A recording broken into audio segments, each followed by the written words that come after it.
السلام عليكم ورحمة الله وبركاته. أحبتي في الله، معاكم أختكم في الله مامة عمر وكريم. إيه رأيكم بقى في الأكلة بتاعتنا النهاردة؟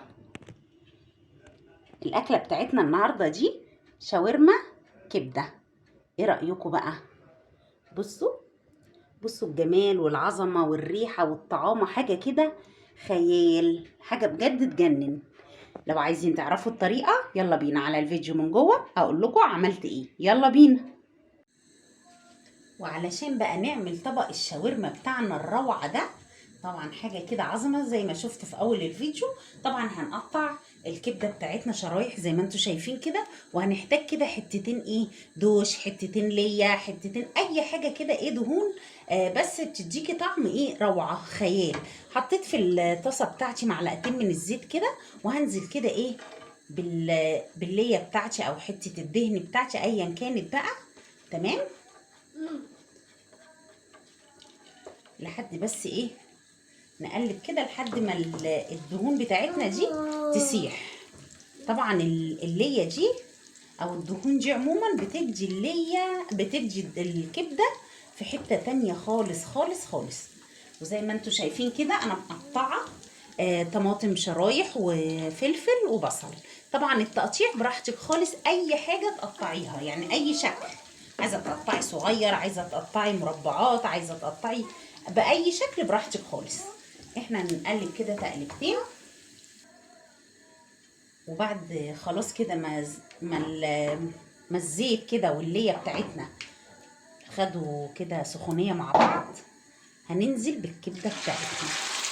نحاول ان احنا نوزعها كده في الطاسة عشان مش عايزين نقلب. هنسيبها بس كده 5 عشان مش عايزين نقلبها عشان ما تنزلش ميتها. هسيبها كده ثواني بس، وبعد كده ما سيبناها كده دقيقتين كده مع بعض ابدا اقلبها كده. بسم الله. وانزل بقى بفصين من الثوم كده، فصين 3 من الثوم بقى بيدوها ريحه وطعم خيال. ونروح نازلين. بصوا يا جماعه، والله الريحه يعني انا ما حطيتش حاجه ولا عملت حاجه والريحه كده. امال لما نكمل بقيه الوصفه بقى انزل بالفلفل بالبصل بتاعي كده، هدبله معاهم شويه كده.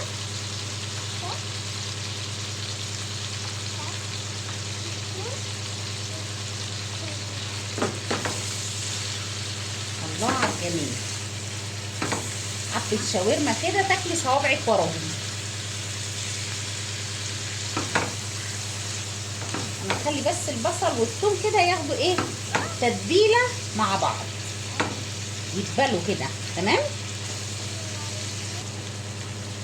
وبعد كده ما قلبنا حبه، هننزل بقى بالفلفل والطماطم.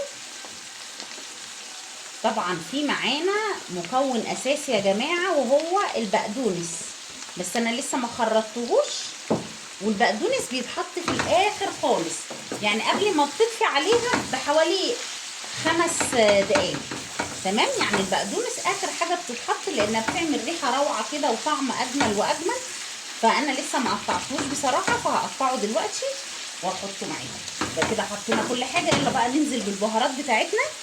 هننزل بالملح، معلقتين ملح كده، طبعا الملح حسب ما انت بتحبي.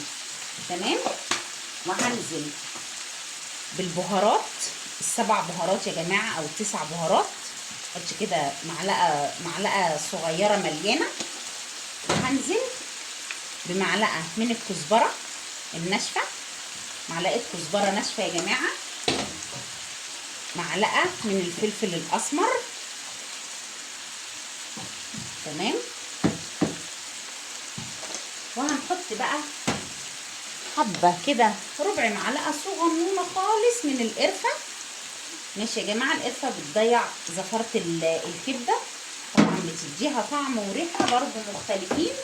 وهنزل كده بمعلقه من الزعتر صغنونه خالص، هم اخر حبه عندي في البرطمان هحطهم.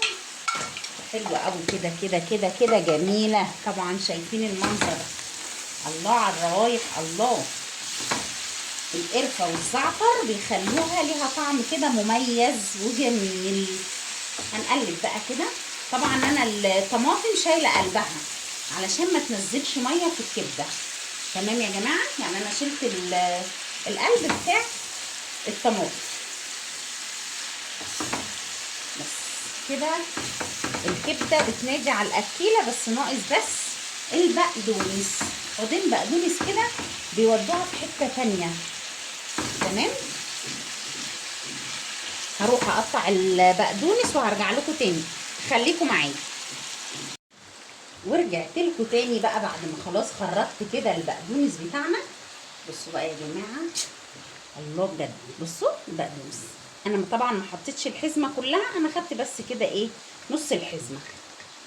تمام، نقلبها بقى تقليبه كده مع بعض، وهناكل احلى شاورما كبده عمايل ايدينا، بس حاجه كده تحفه. هحطها بقى في اطباق التقديم وهرجع لكم تاني، خليكم معايا. ايه رايكم بقى في الجمال ده؟ بصوا، حاجه كده روعه والله يا جماعه. لو جربتوا الطريقه دي مش هتعملوا الكبده غير بالطريقه دي. انا جبت بقى كايزر ومايونيز وعملت سلطه طحينه. طبعا بقى محمره بطاطس وعامله مكرونه. براحتكم بقى، اعملوا اي حاجه جنبها. عايزين تغمسوها بعيش الف هنا، عايزين تاكلوها في الكايزر الف هنا. بس طريقه بجد بجد هتعجبكم. يا رب يكون فيديو النهارده عجبكم. ما تنسوش لو عجبكم الفيديو تعملوا لايك وتعملوا اشتراك للقناه. ما تنسوش تفعلوا الجرس علشان يوصل لكم كل جديد. والسلام عليكم ورحمه الله تعالى وبركاته.